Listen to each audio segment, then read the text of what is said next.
MG Bettelma, des actualités uniques, dynamiques et renversantes dans le journal TV. De beaux projets pour des budgets serrés. Batimax, le partenaire des bons plans.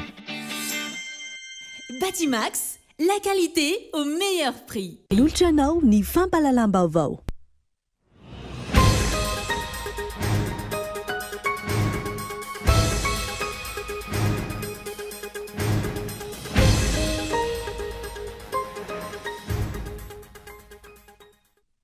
Ho foanana ny ordonnance na ny didy itsvolana larina 73-015 ho fanombohana ny tena fizakantena ny faritra ho ny kandida ho filoham-pirenena Aout Andriany Narvelo raha nanao fanambarana mikasika ny fitsinjaram-pahefana.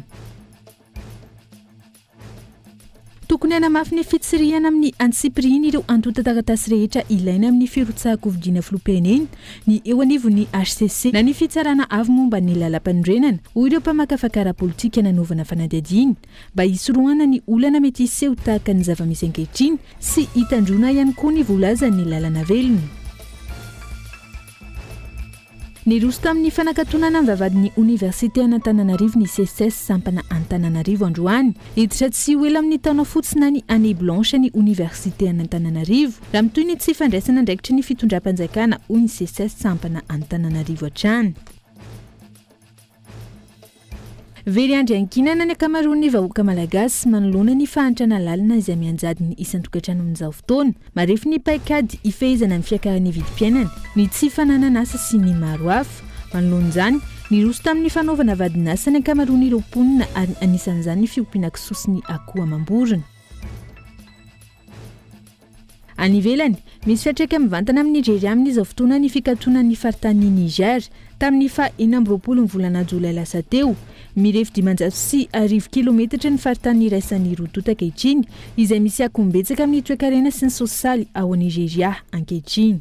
Arahintsika avy hatrany any andindinin'izay.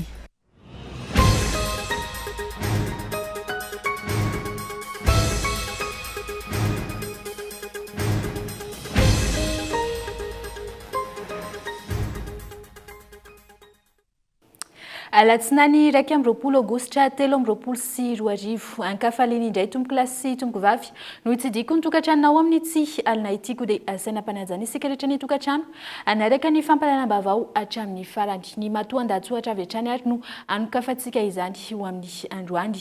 Miatery andro aman'alina ny lalany Andry Amatoa Andry Rajoelina amin'izao volana vitsy mialohan'ny fifidianana izao. Mitranga daholo mantsy ny olana hatreny manokana sy ny fitondrana tariny raha tsy teny afa-tsy ny mahafrantsay azy ny olan'ny talen'ny kabinetrany. Izany dia nitarika sy mampiena be ireo olona mpanarady azy hatramin'ireo mpanohana na fanafo kivy izy ireo satria tsy araka ny nampozina ny fitondrany. Matoan-dahatsohatra Gaiton Andriatsilavo. Tsy misalasala ny maro anisa amin'ny malagasy no maneho hevitra fa tsy mendrika ny hitondra ny Madagasikara Andriamatoa Andry Rajoelina rehefa nafantatra fa mizaka ny zopirenena frantsay izy. Indrindra moa fa tsy napafantatra an'io izy tamin'ny taona 2024 raha nirotsaka ho fidiana. Fa mitana be vava hoy ny sasany. Nandainga ankitsirano hoy ny afo nandoro ny lamba ka tsy hisy ho tratrany intsony amin'ity fifidianana manaraka ity. Hoy koa ny leomboananana ka tsy zava-boribory intsony. Faharoa dia mikasika ny talen'ny kabinetra izay tratrana nanao kolikoly avolenta tany andafy tany.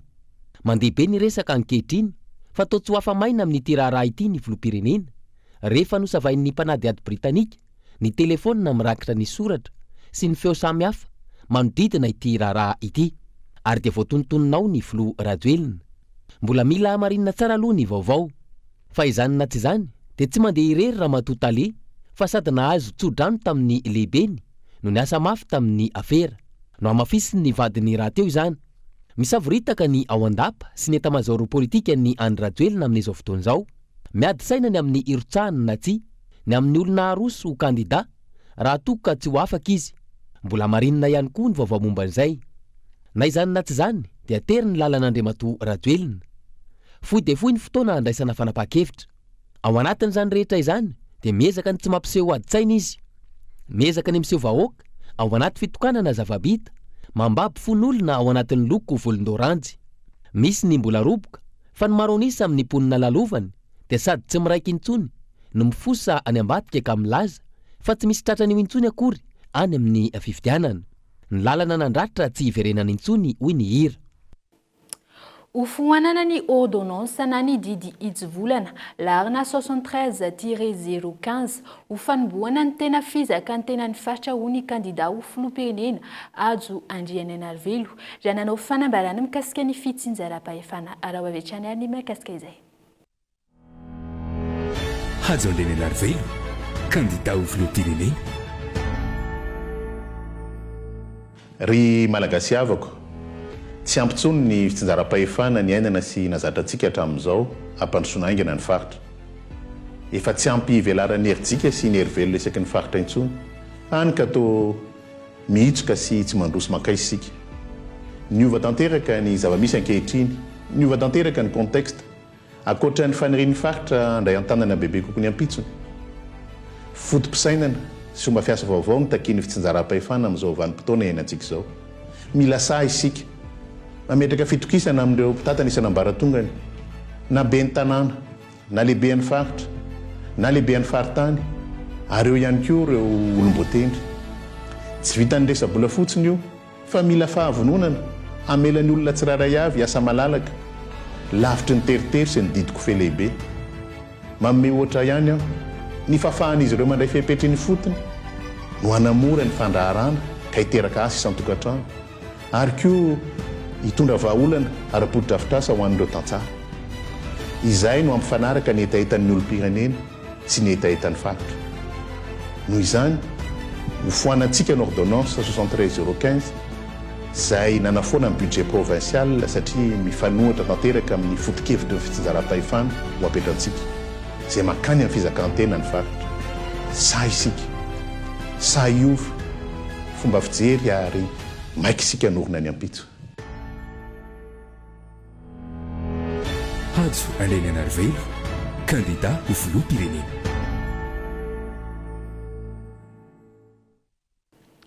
Eny amin'ny fitsarana avy momba ny lalam-panorenana avokoa ny mason'ny mpanara-baovao amin'izao fotoana mijery sy manara-masakaiky ny mety ho toy ny fitoriana manoloana ny fizakan'ny filoha Andry Rajoelina ny zom-pirenena vahiny. Izy mpitsara ho say anosiny sy anome ny certificat de nationalité malagasy ho an'ny Andry Rajoelina ave ahafahany mirotsaka ho fidiana. Ny andindin'izay entiny Henri Florian.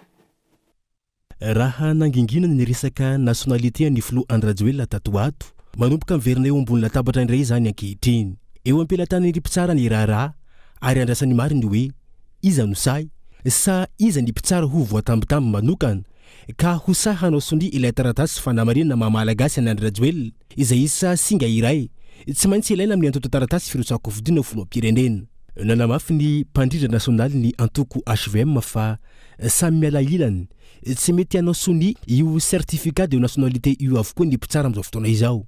Ny mazava aloha hatreto tsy maintsy iseho iza no anao soni izay iarahany rehetra malala fa tsy misy adivarotro azo atao intsony iny andininy fa 27 iny raha mpitsara tena anaraka ny lalàna. Tokony hijoro amin'ny fahamarinana ny mpitsara rehetra ka tsy hanaiky ny fanambatambazana mety iseho raha ny fanazavana. Eny tokoa io satria be ny taraina tonga amin'tsindry atao fitondram-panjakana tsy tsindry akory fa tena atao koa tena manao menace mihitsy amin'ireo olon'ireo amin'ilay satria temba anara-dalàna ny mpitsara. Dia tokoa izay zany dia milaza hoe mitandremitsika ary andao tsika hijoro. Be mandeha be tabe fivoriana zao amin'ny tsy fanekena ny fiandrianam-pirenena, tsy fanekena an'izany hoe olona tsy teratany malagasy intsony. Amin'ny fomba ofisialy no andeha hitantana ny firenena. Za dia mbola manao antsoa foana amin'io amin'ilay olona na ingay Andry Rajoelina io na izy fa izy aloha io tsy navela amin'ny marina tsy hita io maheritreritra ametraka ny tombotsoa ambonin'ny firenena eo ambonin'ny fitiavatena ampody isy toerana zany fa tsy misy firenena malagasy hoentina vazaha zany eto e. Ara tena tia tanindrazana zahay mpanao politika izay mieritreritra fa ho candidat nareo mieritreritra ho candidat reo dia mba mahaiza mipetraka ao ambanin'izany fankataovana fiandrianam-pirenena satria tena efa nososena fiandrianam-pirenena mihitsy ny fieritretanao fa ianao dia tsy malagasy tsony ianao. Mety manao tsindry, mety mampiorooro ny fitondram-panjakana izay toko tena diso be zany tondra zareo zany ndotsika ijoro ndra iny e ndotsika mijoro ndra iny fa noaviny tanylazantsika ray manontolo a no anatin'izany ka dia sady mampirisika no idera ny fahasahiny reo mpiray-tanindrazana amintsika indrindra ny eo amin'ny fitsarana zany mba hijoro amin'izany satria hojeren'ny taranakitsika amin'izay fanapa-kevitra raisitsika eo. Mitodika eny amin'ny fitsarana ny masony rehetra amin'izao fotoana izao miandry izay ho fanapahana ho raisina manoloana ny fizakany filoham-pirenena Andradjoel ny zoam-pirenena frantsay. Efa nisy ny fitoriana nipetraka teny anivon'ny tribunal du première instance teo ihany koa ny requête teny anivon'ny ACC izay no amafisy ny filohany fa voaray ary efa mandinika izany izy ireo ankehitriny. Miandry araka izany ny malagasy ary manantena fa fitsarana tsy mitanila araka ny filamitra hatramin'izay no biasa mandinika sy mandray an-tany ny tiraraha ity izay iankina ny hoavy ny firenena iray manontolo. Eo amin'ny pejy ny fifidianana kosa indray fandikan-dalàna no ataony seni amin'ny ikitiana ny lisy-pifidianana izay efa nikatona ny tanteraka efa iray volana mahery izay ary nisy fangatanana ataon'izy ireo eny anivon'ny fitsarana ambaratonga voalohany hitatatra izao fa tsy ampy fanomanana ny seni nentina ny atriana ny fanavaozana tanteraka ny lisy-pifidianana. Andrasana araka izany ny fanazavana avy amin'izy ireo amin'izao fikitiana ny lisy-pifidianana izao indray Nela Janefson. Ny olom-pirenena tsotra no manao ny fangatahana eny anivon'ny nisy fitsarana ambaratonga voalohany ampidirana ny anarany ao anatin'ny nisy lisy-pifidianana raha toa tsy tafiditra ao anatin'ny lisitra ny anarany ary efa manamarina fa anatao fanisany izy saingy tsy tafiditra izay hanovo raikitry ny alalàna. Tsy afaka manao izany fangatahana izany ny seni ary afandikan-dalàna raha toa manao izany ety Vaomera maleo tena misana ny fifidianana ity. Atreto efa inefatra nokitiana izay ny lisy-pifidianana raha ny fanazavana tranga izay miteraka savorovory ho an'ny olom-pirenena ary notediavina atrany ny hevitra hanamarinana ny fikitiana io lisy-pifidianana io. Ny arretage définitif efa vita nefa zao indray zany tsika manana hoe andiny hoe sokafana le izy ao anatin'iny fokotany izy ny anaovana n'lay nisy an'izay le fangatahana zay nisy ve le dingana na raha natao anatin'izay hoe namaly ve le chaleureux amin'le toerana hoe araka lay voalazany lalàna ao anatin'iny zay zany vao nandeha tamin'le dingana teo dia eo zany mahatonga atao hoe lasa fahalalàna hoe fa vita ny arretage définitif natao zay soniavin'ny ireo lay ataontsika hoe sy tenany firaisamoam-pirenena ny misy atoko politika ary ny ratsa mankaiky ny senia dia indray zany lasa misy indray hoe sokafana indray izay anaovana indray reto olona zay tsy tafiditra noho ny ataontsika mety hoe latsaka ao anatin'iny dia angatahana indray any amin'ny tribonaly dia lasa miova lay mety iova tampoka zany le lista zay ataontsika hoe fanataovana arretage définitif zany anatin'iny. Eo zany ny ataontsika hoe mahavalalàna satria na le femorana matetika. Efa hitataratra tany am-piandohany nisy afantsiana tanteraka ny lisy-pifidianana ny lesoka raha ny fanazavana saingy manao izay saipatany sy izay tsy niantry ny eo anivony nisy Vaomera maleo tena misana ny fifidianana. Napetraka fotsiny ihany ny sehatra afifanakalozana saingy tsy misy raisina ireo sosikevitra aroso raha ny fanazavana. Ny fomba fandraisan'ny seni fanapa-kevitra zay ataontsika hoe indraindray tsy dia manaraka n'lay ataontsika hoe misy zao ny cadre de concertation indraindray tsy mipetraka izay le hoe alaina ny hevitra fa tsy tanterahana ao anatin'izay. Eo ihany koa le hoe indraindray fandraisana fanapa-kevitra manokana izay atao hoe ilaina na sina le cadre de concertation fa misy fanapa-kevitra tonga dia andraisan'rareo fanapa-kevitra ao anatin'izay dia izay ny ataontsika hoe anisan'ny lesoko atao anatin'ireny ary izay ny anaovana hitatemy firaisamoam-pirenena foana hoe nandroso sosikevitra izay ny amin'ny fanatsarana satria nisy nanara-maso tao anatin'ny io fanaovana ny refonte io ny safidy dia nisy recommandation maromaro izay nalefa tany amin'ny seni hoe reto avy ny ataontsika hoe fanatsarana mety hita fa tokony ho atsaraina amin'ny resaka mahakasika an'io fanaovana an'io refonte électorale.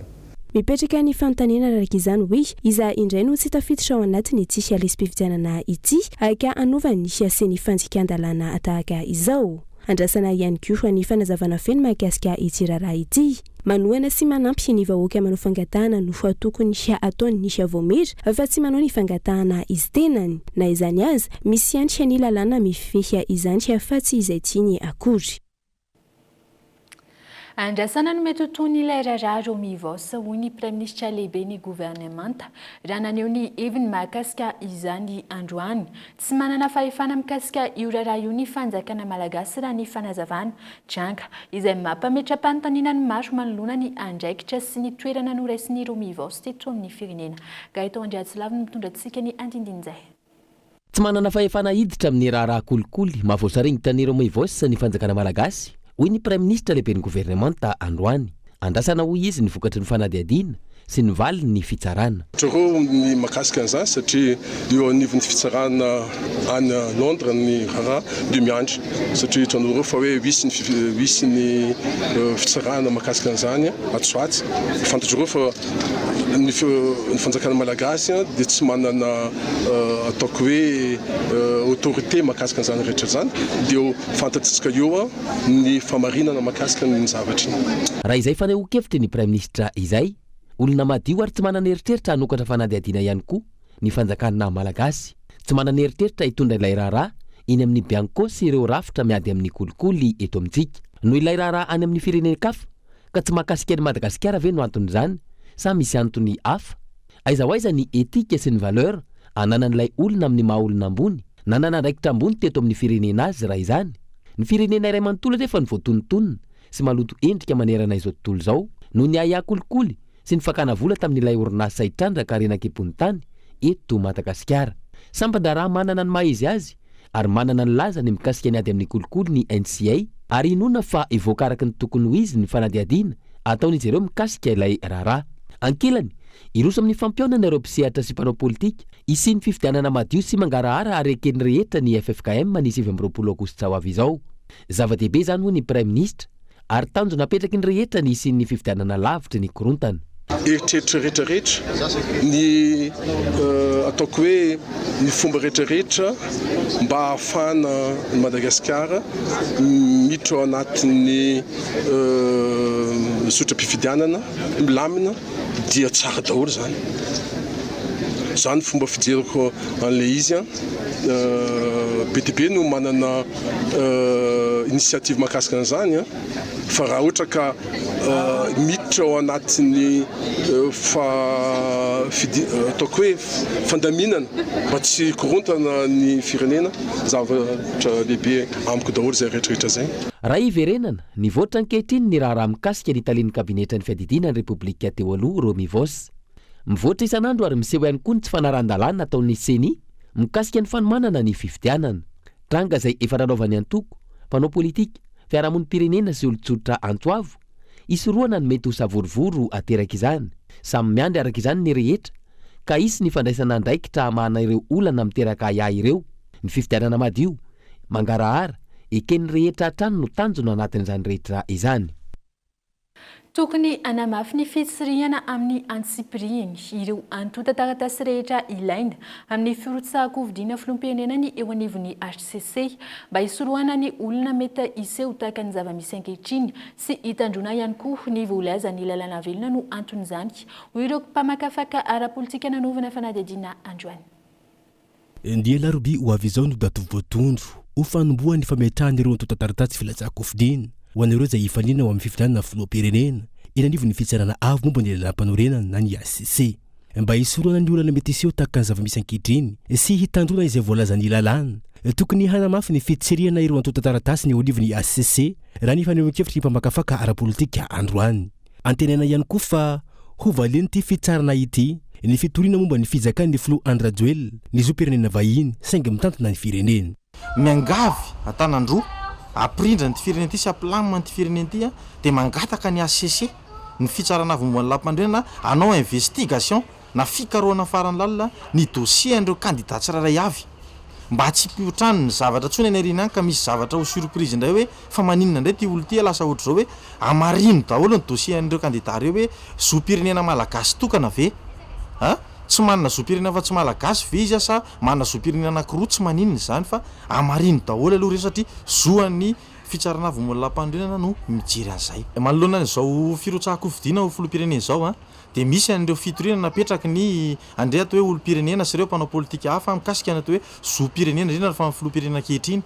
Zany hoe tokony tsy iraviravy tanana ny ACC fa hanaraka andreny dossier reny hoe efa mivaly ve izy reny recevable ve le dossier zany hoe azo raisina ve roviny io mandeha roviny io mivaly tafiditra ao anatin'le fiepitona apetraka ny lalàna ve ametrahana dossier ara-dalàna ve nyvaliny le didi-pitsarana tokony hojerevana zany zay aiza ho aiza ny lalàna manoloana andreny a satria tokony tsy azo tsy ny havana zany ny fametrahana le fitorindreny zay mbola iteraka olana indray sanatrika nametraka dossier le olona nefa aveo a aika ile izy tsy manana zopirenena ntsony zava-doza nateraka zany de zay ny angatana amin'ny ACC hoe amarino tsara aloha satria zoan'ny ACC no mangataka andreo a filoan'androm-panjakana maro raha ilainy zany hoe aiza daholo ny kasika n'ity zavatra ity nefa ny ministera ny fitsarana zay andraiky no mendraikitra an'izany ankoatra ilay vola mitentina rondato tapitrisa ariary miisa 4 ireo antota-taratasy ilaina amin'ny firotsakofidina io isan'ireny ny fanambarana firotsakofidina izay voasoniny ny kandida ary voamary ny manam-pahefana maefa kopia na aterahana miaraka amin'ny kopia ny karapan'olom-pirenena malagasy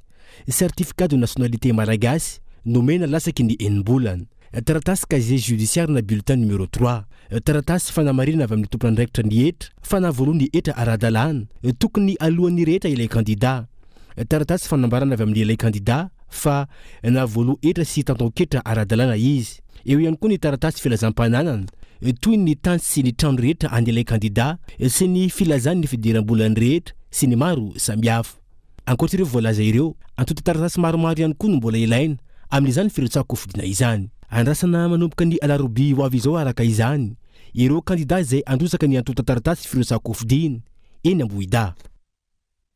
Fitondrany rajoelina fanjakana Betrosa sy tsy mahavoalony vola tokony efaindy tranga izay mamotika ary mampikirosofana hatrany firenena amin'ny fahantrana lalina amin'izao fotoana mitaraina amin'ny tsy fandoavany fanjakana ny volan'ireo mpandraharaha solika ka voatery mametra ny solika omena ireo tompony ndraiky mpanjakana ireo tombon-tsolika fanontaniana mipetraka ihany koa ankilan'izay ny hoe manao ahoana ny fandoavana ny volan'ireo trano fandraisam-bahiny no giazana andraisana ny mpandray anjara amin'ny lalao-ninosy ny lahy Ranefson no mitatitra izay. Tao anatin'ny volana maro tsy mety isy misy mandray intsony any karta fanilo izay fakan'ny mpiasam-panjakana asolika eny amin'ireny tombon-tsolika ireny antonika misy ny fifanoloanana eo amin'ny fandoavan'ny fanjakana ny volan'izy ireo sektor prioritaire toy ny mpitandron'ny filaminana IANSIS no misitraka izantra ny fanadihadiana natao insolvable na tsy mahavoalofa ny vola tokony efaina intsony ny fanjakana malagasy ary siasaka abokany trosa atrany na anivelany na ato anatiny marika ny tsy faiza mitantana avokoa izany raha ny fanazavan'ny baito ekareny BDB ny trosa avelany fitondrana ankehitriny rehefa tsy ao fitondrana tsony izy raha pitso maraina dia azadiny fa misy le atao hoe continuité de l'état io trosa io zany mijanona foana ho trosa ho an'izay ho avy eo dia le trosa mizara karazany maromaro misy le trosa ataontsika hoe amin'ny mpamatsy vola reny zany a afaka anaovana négociation tsotsotra kokoa na mety tsika amina hoe ataontsika hoe différena zany le paiement na tsika miditra am'le hoe effacement de dette fa ny tena olana BDB koa ny trosa amin'ny sehatra tsy miakina dia zay trosa amin'ny sehatra tsy miakina zay a ny tena mametraka olana indrindra satria le sehatra tsy miakina zany a hoe tsy anaiky izy raha tsy voalohany trosany ary isa-taona mitombo foana zany a le angezan'le trosa amin'le sehatra tsy miakina ankilany miisa 3 ireo trano fandraisam-bahiny no giazana natao andray ireo mpandray anjara amin'ny lalao-ny nosy manao ahoana ny fandoavana ny volan'ireny hotely ireny tsy aivina tsy nisy ny fantsina ny lalàna mifeny teti-bolam-panjakana tamin'ity taona ity ary tsy mbola tafiditra tao anatin'ny teti-bolam-panjakana ny taona 2022 ny fandoavana izany vola izany raha tsy diso eo amin'ny 320 a nisan'ny hotely a hoe réquisitionnena zany a amin'ity jeu des îles ity dia za dia miteny fa mety misy tantara koa rapitso ny misy filazana hoe le orinasa zany a le nanao lalana to efa voaloha zany nakabiazana zay zany zao ny vaovao farany hita ao aminatin'ny vaovao andavanandro zany nahitana an'izay hoe reo orinasa mpanao lalan'ireo zany a rehefa mataonana izy nanomboka ny ady efa nihoatra ny efa taona dia araky ny vaovao re zany dia hoe ny akamarony zany zao efa manomboka voalohany volana fa ny olana ho avy aorinan'io jeu des îles io dia reo hôtely a mandray a reo vahiny sy ny ataontsika hoe plaloa malagasy hoe amin'ny jeu des îles misy 3 anisan'ny hôtely reo 3 reo ve ho voalo daholy a ary mitovy ve mifandoavana an'ireo a mbola fanontaniana mbola baraingo be zany a tsy misy ny fangararana amin'ny nisy fitantanana ny volam-panjakana raha ny fanazavana atao reny nisy fankatoavana ny lalàna mefe nisy fitrandrahana ny arena ankibony tany efa tokony hiana natao ny fantsiana ny tetim-bolam-panjakana antony efa misy ny vola hafa miditra ao anatin'ny kitapom-bolam-panjakana saingy tsy misy izany ary tsy fantatra mazava amin'izao fotoana ny vola miditra sy mivoaka ao anatin'ny nisy kitapom-bolam-panjakana. Fa vaovao eny anivon'ny université any Antananarivo kosa indray dia nindroso tamin'ny fanakatonana ny vavahadin'ny université ny CSS sampana Antananarivo androany mialohan'ny irsona izy ireo amin'ny fivorimbe iraisana miaraka amin'ny sendika manerana nosy ary ireo mpampianatra mpanampy rehetra ny zoma ho avy izao hiditra tsy ho ela amin'ny taona fotsiny any année blanche ny université any Antananarivo raha mitoy ny tsy fandraisana ndraikitry ny fitondram-panjakana ho ny CSS sampana Antananarivo androany fanadidina eo amin'ny Daniela Minoasso. Tsy nisy nahitam-bokany avokoa hatramin'ny androany ireo hoe tsy pitakiana samihafa nataony CSS sampana Antananarivo raha ny fanazavana antony rosoany ireto farany tamin'ny fanakatonana ny vavahadin'ny université any Antananarivo androany. Nietsika nataony CSS any toany a dia efa maro resaka natao tamin'ny ministera misy ny fivoriana natao fa lizy hatramin'izao mbola tsy dia misy vokany. Zavatra nataon'ny fanjakana dia nandoa ny era complémentaire 18-19 hatramin'izao nefa ara ny mpampianatra sasany mbola tsy nahazo ny vacataire mbola tsy nahazo ny era complémentaire 19-20 sy ny 21-22 tsisy resaka ny décret 10 any amin'ny primature soniny angatahana amin'ilay izy mbola tsisy resaka le 100 hatramin'izao mbola tsisy resaka kanefa ny mazava tsara ny 100 iny tsy mivola ao anatiny tena zava-dehibe fa le fanavakavahana ny samy malagasy ny sasany akana 100 ny karamany ny sasany tsy akana tsy mety zany angamba anty constitutionnel zay le zavatra vokany mihitatra le izy tapa-kevitra zany mpikambana ao amin'ny CSS fa hoe akatony ny vavahady ho marika ho hitan'ny rehetrarehetra fa misy olana ety amin'ny université. Ankilany hiditra tsy ho ela amin'ny taona fotsy na année blanche ny université any Antananarivo raha mitohy izao tsy fandraisana ndraikitry ny fitondram-panjakana izao ho hiatrany CSS sampana Antananarivo. Io zany fanapa-kevitra zany dia ny conseil national ny rahana tamin'ny faritany enina no ho napakazy ka ny zavatra ny tenen'ny fianaratso zay dia mitovy amin'ny anay ihany ary ny eto ara vao maika gravy satria ny vacataire nanay fa elany tsy niasa zany hoe tsy misy cours tsy nandeha mihitsy nisy tsy afaka mihitsy zany anao examen raha tsy fitainireo fa tsy azo tsotsorona fotsiny tonga dia andao délibérena fotsiny ihany dia ohatry zany miankina amin'ny fanjakana io zany ary ny tena olana dia zao re vacataire nampianatra reo fa rehefa lasa niasa any akafa ny sasany ny anolonan'ireo tsy misy tonga dia hitantsika tena isy io raha izao ny fomba fitondrana ny enseignement supérieur ty. Jeivina isan'ny fivorimbe iarahan'ny CSS sampana Antananarivo amin'ny sendikany mpampianatra mpikaroka sy mpikaroka mpampianatra rehetra manerana ny nosy sy ireo mpampianatra mpanampy ny zoma ho avy izao ahafahany ireto farany manapaka izay mety ho toy ny hetsika taony. Dia izay koa mamarina ny tapany voalohany fampalalam-baovao amin'ity alina ity manome fotoananao indray aoriany dokam-barotra fohy.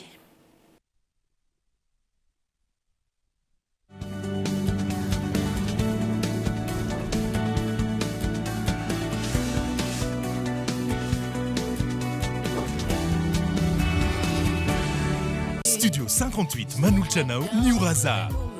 Fampisehoany ny sabotsy 9 septembre amin'ny telora tolakandro ao amin'ny CCSK Antanimeno. Itapakila hitanao ao amin'ny www.ticketplace.io na eny boutique masina rehetra. Lasity hivandry isoraka accordi Smart Handbat machine musique akorondrano. Sponsor officiel Telma.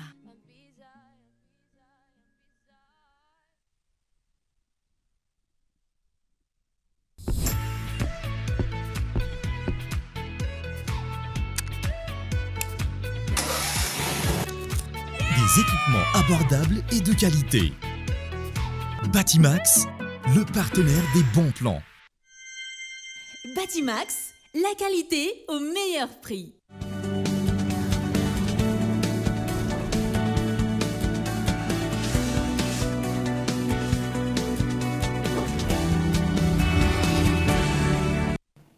Tavaveny indray ato amin'ny tapany faharoa ny fampahalalam-baovao mamerina ny araba tomboko lahy sy tomboko vavy asaina hatrany isika ny tokantrano anaraka ny fampahalalam-baovao hatramin'ny farany anohizantsika izany ary misokatra amin'ny fifanankalozan-kevitra ho an'ny rehetra te ahafantatra ny vovonana ny mpikambana eo anivon'ny firaisan-kina ny titan-drazana tariny Taina Razafinjoelina afaka mandray izay liana ny foibe toeran'izy ireo ao Antsirabe route d'Ambositra akaiky ny Hôtel Royal ny any an-toerana izay misy solosaina maro sy efitrano fampiofanana nomerika ho an'ireo tanora maniry te anovo fahalalana sy fanampanazavana sy fahaizana mikasika izay fanampanazavana. Isan'ny anofanana ireo izay rehetra tonga ao amin'ny foibe toetra ny FFT na ny firaisan-kina ny titan-drazana izay tariny Taina Razafinjoelina ao Antsirabe ny makasika ny fiompiana kisoa, akoho, trondro, ny fambolena tsaramaso, fambolena katsaka, fiompiana omby vavy be ronono, fanamboarana fromage hatramin'ny vinaigre de cidre sy ny maro hafa. Misy ihany koa ny fampianarana teny anglisy isaky ny sehampiarina. Tsy adino ny fampianarana informatique bureautique sy ny resaka community manager izay mahaliana ny tanora amin'izao fotoana ary mamaim-poana ny fiofanana. Mifandray tanteraka eto ireo vina telo hijoroany ny firaisan-kina ny titan-drazana izay tarihan'ny Taina Razafinjoelina, ny fanabeazana, ny fitsinjaram-pahefana, indrindra ny fitsinjaram-bola ary farany ny fanofanana momba ny nomerika. Isan'ny tanjona ny fizarana ny mpiray tanindrazana isapahatra ny tsara ho fantany momba ny faritra misy azy. Toanana ara-pitaovana izy ireo ary efa miasa ny teknôlôjia. Namafisin'izy ireo fa mila mahalala ny taniny sy ny arenany misy ao aminy ny malagasy ary mila manana ny fahaizana ahafahana mitrandraka izany. Ireo izay tsy fampanantenana fa fanohizana ny asa efa natomboky ny firaisan-kina ny titan-drazana ary mbola hita hatramina faritra maro ity zava-nisy tao Antsirabe faritra vakina karatra ity. Sy manara-dalàna ny fanangonana karapanondro faobe izay tranga misy ao amin'ny kaomina Ambohijanaka ankehitriny manentana ireo mponina Omailo tsy anome ny karapanondrom-pirenena manoloana izany ny MMM ao Ambohijanaka izay ahina sy ny teti-dratsy amin'izao akatoko ny fifidianana izao. Arahantsika ny fanampanazavana mikasika izay. Antsika mponina eto ambanivohitra Ambohijanaka mba amin'ireo olona izay manavona karapanondro mba eraky ny isaky ny tokantrano izany izay miendrika tsy haiko hoe vanim-potoanany fifidianana dia ka misy ny mety hoe fanangonana karapanondro eny antsefatsefany eny na antopiza izy na atopiza tsy tokony atao tsongambany izany amin'izao satria ny fanakatonana lisy mpifidianana efa tapitra ary raha ohatra ka hoe amin'ny endrika zavatra fa no anangonana karapanondro dia mety mino fa tonga tsofin'ny tokony andraikitra tsirairay avy izany satria misy tokoa izany eto ambanivohitra Ambohijanaka zafanangonana karapanondro izany ka aoka mba ho jerenareo tokony andraikitra isan-tsikajany indrindrandrindra fa ny eo amin'ny seni ny toedrara mahakasika izany. Izay ihany no teny foy avy aty amiko sady fanentanana ho an'ny mponina Ambohijanaka. Aoka tsy ho voarebireby ny safiditsika fa ny zavatra rehetrarehetra dia tsy maintsy eo ambanin'ny fifehezan'ny mpanatanteraka daholo. Falafimbavao hafa kosa indray dia mihamamaiva indray ny fahatapahan-jiro lavareny ao amin'ny kaomina Alasora distrika Navaradrano ato anatin'ny 2 herinandro izay ho ireo mponina izay nanaovana fanadihadiana androany miaina anaty aizina ny akamaroany ireo mponina ary tafiakatra hatramin'ny 12 ora isanandro ny fahatapahan-jiro ao atoerana raha ny fanazavana vokany mahazo vana ny alabotry vakitrano sy ny trangana tsy fandriampahalemana amin'ny endriny maro hafa ho ny ben'ny tanàna ao amin'ny kaomina Alasora androany fanadihadiana entiny Christian Dimpy. Mirongatra ny alabotry sy vakitrano ny trangana tsy fandriampahalemana amin'ny endriny maro samihafa ao amin'ny komuna Alasora distrika Navaradrano amin'izao fotoana vokatry ny fahatapahan-jiro lavareny hoy ny ben'ny tanàna ao an-toerana androany tsy voafehy intsony ny fahatapahan-jiro lavareny any ka ireo mponina sy ny fananana no lasibatra izany raha ny fanazavana. Velotaraina ireo mponina ka manao antsoava amin'ireo tompona ndraiky mpanjakana isan'ny tokony manoloana izao tranga izao. Tena trop be aloha tsy atoandro tsy alina na amin'ny firy alina ianao na amin'ny atoandro tsisy zavatra manjary mihitsy. Iny tena nararotany anazy ohatrany aty aloha dia tena tatoaty zay hatramin'nisy io fatapahan-jiro dia zany amin'ny any ambany any moa natoandro na alina natoandro dia misy foana tsy mahandry andro misy zay tsy mahandry alina fa matahotra sao dia isy amako satria ilay izy manomboka amin'ny fito amin'ny fito dia amin'ny telo maraina vao miverina dia mandeha be ny alabotra mamaky trano manimba tsenan'olona manendak'olona izay zany ilay mandeha amin'ny telo maraina mijaly mihitsy satria ny lalana maizikitroka be dia be mpanendaka aty amin'ny arabe be mpanendaka misy mitondra antsy misy mitondra boireau tany akaikinay zany tena betsaka zao ny tena tokony isy araka izany ny fepetra manokana ho raisin'ny tompony ndraiky mpanjakana sy ny jirama ialana amin'izao fatapahan-jiro lavareny izao raha ny fanazavana eo anivon'ny komuna sy mpitandro filaminana izay samy manao izay ho afany iarovana ny vahoaka sy ny fananany ny zavatra misy aloha zany ny fatapahan-jiro aloha zany eto amin'ny komuna matetika dia efa amin'ny andro alina indray no mitranga ary ilay izy moa miovaova arakaraka ny toerana misy anazy zany sy ny fokotany misy anazy dia misy foana moa zany ny alabotry sy ny atao hoe fitarainana ny fahaverezana sy vavakisana trano atao anatin'ny commune ary indrindra moa ny fanararotana an'izay le resaka famakina trano izay matetika dia ao anatin'ny fatapahan-jiro foana kanefa rehefa maty ihany koa reny jiro reny amin'ny alina dia zay le fomba fitenena hoe manararotra ohatry mibanga amin'ny alina ny mpangalatra sy ny mpanao ratsy ao anatin'ny fataterana tsy ahivana nanome fe-potoana 3 herinandro ho an'ny ministera ny angofo sy ny akoranafo ny filoha Andry Rajoelina mba mahana ny olana ny fatapahan-jiro eto Madagasikara ny 17 Jolay 2024 lasa teo nanamafy ny tenany fa tokony ho foana ny delestazy ao aoriana io fe-potoana nomeny io mifanohitra amin'izany anefa ny zava-misy hiainan'ny mponina ankehitriny niverina indray ny fatapahan-jiro lavareny ary miaina ao anaty aizina ny ankamaroan'ireo mponina eto Antananarivo sy ny manodidina fa efa ho isan'andro ny trangana lozam-pifamoivoizana any amin'ireo lalam-pirenena maro manerana ny nosy nanamafy ny fepetra mialoha isorohana ny loza araka izany ny eny anivon'ireo tompo-piantsonana araka ny fanadihadiana entiny Daniela Minoarso.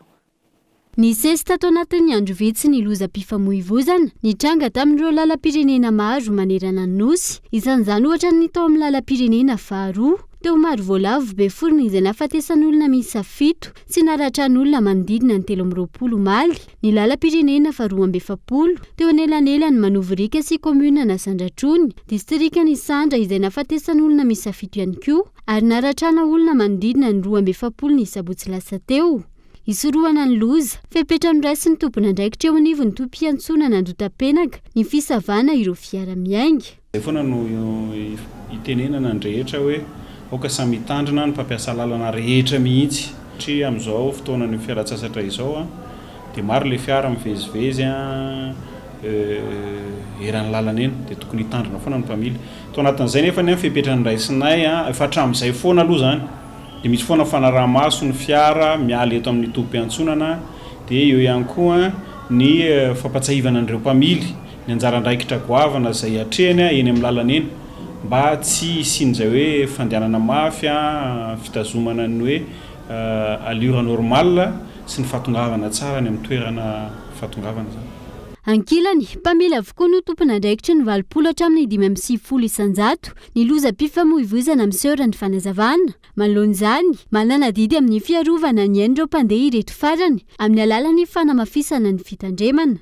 Aminay aloha zao ny andraikitra raisinay amin'ny fisorohana amin'izay masoferanay dia voalohany aloha ny fandehanana milamina dia manarak'izay tompona andraikitra feno voalohany aloha ny sofera amin'ny resaka kojakoja amin'ny fiara amin'ny fahasalaman'ny tomobile hoentinao zany tokony ho fantatra ny sofera tsara hoe ohatran'izao ny fahasalaman'ity tomobile hoentiko ity satria ny mpandeha tsy mahafantatra momba an'io fa manapaka bieny ataony dia miditra anaty tomobile fa sofera no mahay mombamomba ny fahasalaman'ny tomobile hoentiny dia zay zany tsy maintsy mba manara-maso mila zany manana finiavan-tena ny sofera manara-maso an'izay Ty fatombombanan'ny tomobile zay. Ho an'ireo coopérative kosa indray, efa misy ny sazenjana apetraka izy ireo ho an'ireo mpamily fiara, miny mandika ny fepetra apetraka izy ireo. Ny fepetra ho raisinay de contrôle tomobile zany amin'ny pneu sola, resaka frein zay de adiadina tsara le chauffeur de tsy manao dona verina de mena misy apele izy zay manasazy an'le chauffeur mety tsy mandeha izy anatin'ny hoe 3 voyage zany izy mijanona. Andrasana hatreto ny fanadihadiana mikasika ireny lozam-pifamoivoizana ny tranga ireny sy izay mety ho fepetra ho raisin'ireo tompona ndraikitra isan-tsokajiny. Manoloana ny tsy fisiany asa ho an'ny tanora eto Madagasikara, niroso tamin'ny famolavolana lasitra vaovao ahafahana manome asa ho an'ireo isam-batan'olona ireo mpisehatra rehetra sy ireo mpiara-miombon'antoka. Tanora iray manana asa mendrika no tanjona ho an'ny taona 32. Tsy isy fampandrosoana maritra amin'ny firenena iray raha toa ka tsy hanasa ny ankamaroan'ny mponina, indrindra ny tanora ao aminy. Araka izany, nirosoana ny fametrahana lasitra vaovao ahafahana manome asa ireo tanora malagasy izay iarahana amin'ireo mpisehatra sy ireo mpiara-miombon'antoka. Tanjona ny ampisy asa ho an'ny tanora tsirairay avy ny taona 32. Fanomezana asa izay mifamatotra amin'ny lafin-javatra maro hoy ny ao anivon'ny firenena mikambana. Donc il était très important pour nous. Tena zava-dehibe ho anay ny mijery akaiky ny tanora sy ny fandrararana izay natao laharam-pahamehana satria mifameno ireo ary mahakasika ny roa ampately ny mponina eto Madagasikara. Araka izany, ny fampandrosoana maharitra raha jerena akaiky raha tiana ihany koa ny anatratra ireo tanjona napetraka dia ny fampanana asa, ny famoronana asa, ny fandraharahana sy ny fanabeazana ny tanora no tokony atao laharam-pahamehana. De l'éducation de la jeunesse. Tanora iray manana asa mendrika, io ny tanjona amin'ity famolavolana lasitra itambarana ity. Tsy tokony hijanona amin'ny resaka mbola tabatra fotsiny ihany izany. Takina ny sy ny vokatra azo tsapaitanana hoy ny ao anivon'ny observatoire de la jeunesse. Anao drafitra asa mifanaraka amin'izay mba ahafahana manatratra le vina izay ho resahana ao anatin'io, satria izay no diniko kely teo misy vina ao anatin'io, vina 2030, vina 2040 dia samy manao ny drafitra amin'izay zany tsy raharay avy fa aorianan'ity dia tokony mifanatanterahana no mitranga. Dia izay nampatonga anay ny teny teo hoe afanirina observatoire de la jeunesse amin'ny herintaona rehefa mionany tsy raharay avy satria tokony isy feonana ohatr'izao foana dia tsy hoe hiadevitra amina cadre ohatr'izao intsony fa efa hoe inona ny vokatra ilay zavatra, inona zany le azo isaina, inona le azo tsapaitanana hoe asan'ny forona tanorana hita asa sy ny sisa zany. Ho jerena miaraka avokoa ireo karazana asa misy amin'izao fotoana, ireo karazana olana mitranga sy sedrain'ny tanora ary koa ireo vahaolana mifandraika amin'izany. Ireo rehetra ireo no atambatra ka hamoahana lasitra ahafahana mametraka fomba fiasa vaovao. Very andriankinana ny ankamaroan'ny vahoaka malagasy manoloana ny fanatrana lalina izay mianjady ny isan-tokantrano amin'izao fotoana marefy ny paikady-mpanjakana ifehezana ny fiankaran'ny vidim-piainana ny tsy fananana asa sy ny maro hafa. Raha ny zava-misy iainany ireo mponina tato anatin'ny 5 taona lasa izay manoloana izany niroso tamin'ny fanaovana vadin'asa ny ankamaroan'ireo mponina ary anisan'izany fiompiana kisoa sy ny akoho amam-borona. Christian Dimy no mitondra antsika ny antsiprinjay. Miaina ao anaty fanitrana lalany 7 isan-jato ny vahoaka malagasy amin'izao fotoana araka ny tarehimarika farany avy amin'ny banky iraisam-pirenena ny taona 2022. Tsy mahavelona intsony araka izany ny asa amin'ny andavanandro any kamerona amin'ny fanaovana vadin'asa ny ankamaroan'ireo mponina raha ny fanadihadiana izay natao androany.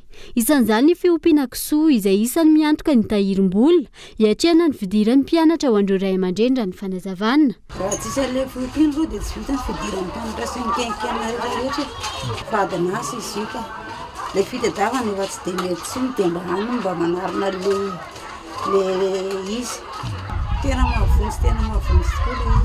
Ohatra hoe teraka zao ny kisoa dia rehefa izay zana-kisoa zany no tena voaka nefa izay tsy dia manatavy fa mampiteraka satria rehefa volana azy tapa ilay zana-kisoa dia mba lafo fa ilay manatavy ela be.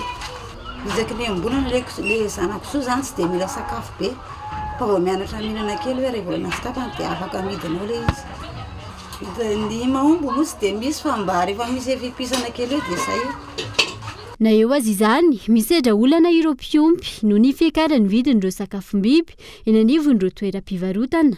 dia ilay fivelomana zany tsy mety tsony raha ohatra hoe zavatra anankiray ny atao fa tsy maintsy manao fiompiana kely ianao. Ilay toerana zany malalaka fa tsy hoe tery fa ny olana zany any amin'ilay resaka sakafon'ilay biby fiompy satria ny akamaroan'ny zavatra zao miakatra daholo eny fa na vary ara dia miakatra na ny apomby koa dia miakatra tsy zavatra tsy miakatra zany zao amin'ny fiainana fa miakatra daholo ny rehetrarehetra. Mieritreritra ianao hoe hanitatra ny lizy zany zay dia nefa ilay izy miankina amin'ilay volam-pelantanana ihany koa ny ahafahana manitatra sy ny tsy manitatra an'ilay izy. Manavitra ihany izy aloha raha ohatra ka hoe araka ianao zany ny sakafony fa rehefa tsy araka ny sakafo dia fa tiantoka satria raha vao ohatra izy zany ka hoe tsy ampy ilay sakafony dia tsy mitombony abeany tsy mitombony lanjany fa tiantoka ho anao indray ary ilay izy ao anatin'izay. Jeivina nanambara tamin'ny fomba ofisialy ny filoha Andry Rajoelina ny volana janoary lasa teo nandritra ny fanokafana ny tombo amin'ny lekazo tany Vatomandry fa tsatra ny fananganana ireo foto-drafitrasa ary ifantoka amin'ny fiahiana sy ny fanatsarana ny sosialim-ponina ireo ministera sy isany tokony. 7 volana teo aoriana tafalatsaka ao anaty fahantrana lalina ny vahoaka malagasy. Porofon'izany midangana ny vidim-piainana mirongatra ny tsy fandriampahalemana na ny an-tsana any an-tanàna potika ny sehatry ny fampianarana ambony tany tsy anasa sy ny maro hafa. Ambanivohitra Ambohijanaka indray no nisitraka ny fivarotana fitaovan'ny mpianatra amin'ny vidiny mirary izay nokarakaran'ny fikambanana vehivavy malagasy miaramiainga. Tonga maro ireo ray aman-dreny nanjifa ireo fitaovan'ny mpianatra izay manamaivana ny fiatrehana ny fidiran'ny mpianatra. Ankoatra tany Ambohijanaka isan'ny nisitraka izany fivarotana fitaovan'ny mpianarana amin'ny vidiny mirary izany ihany koa ny tao amin'ny komina Talatamaty, Ambohidrabiby ary Alatsinainy Mery Mandroso. Ho amin'ny maresaka any ivelany kosa indray misy fetraka no mivantana ao Nigeria amin'izao fotoana ny fikatoana ny faritany Niger tamin'ny 20 volana Jolay lasa teo mirefy 500 kilometatra ny faritany iraisan'ny rotota ankehitriny izay misy akony betsaka amin'ny toe-karena sy ny sosialy any an-toerana. Fanadidina eo amin'ny sariny France 24. Ireo lalana maty izay manohy any Niger sy Nigeria ny ao Sokoto ankehitriny. Ity lalana ity izay tsy miasa intsony amin'izao fotoana voatery mampiasa ireo lalana tsy azo alehy sy tsy manara-dalàna araka izany ireo mpivarotra isorohana ny fatiantoka. Mirongatra manoloana ny kolokolo ho an'ireo izay voatery mivoaka ny faritany Nigeria. Anjatony ihany koa ireo mpitatitra fiara vaventy no voatery mijanona eto ampovoan-dalana noho ny fanakatoanan'ny Niger ny sisy tanio. Ireto fiara vaventy ireto izay mitatitra sakafo sy akora fototra amin'ireo orinasa ao Niger. Ankoatra izay ny apaka mivantana amin'ireo mpiompy koa ny fikatoanan'ny faritany Niger amin'izao fotoana miatanteraka ny fifanakalozana sy ny varotra mandritra ny tsenan'ny ompy izay fototra ny fivelomana any an-toerana. Tsy mitsaha miakatra araka izany ny vidim-pianana any Nigeria taorian'ny fanakatoanan'ny Niger ny sisy taniny ny 20 Jolay lasa teo. Dia izay ihany koa mamarina ny fampalalam-bavao eto amin'ny Koltivio amin'ity alina ity isaony sekretariata ny tokantrano nanaraka izany hatramin'ny farany. Ny ekipa ny fampalalam-bavao ny Koltivio kosa dia mbola manome fotoananao ho amin'ny rapitso indray veloma tompoko.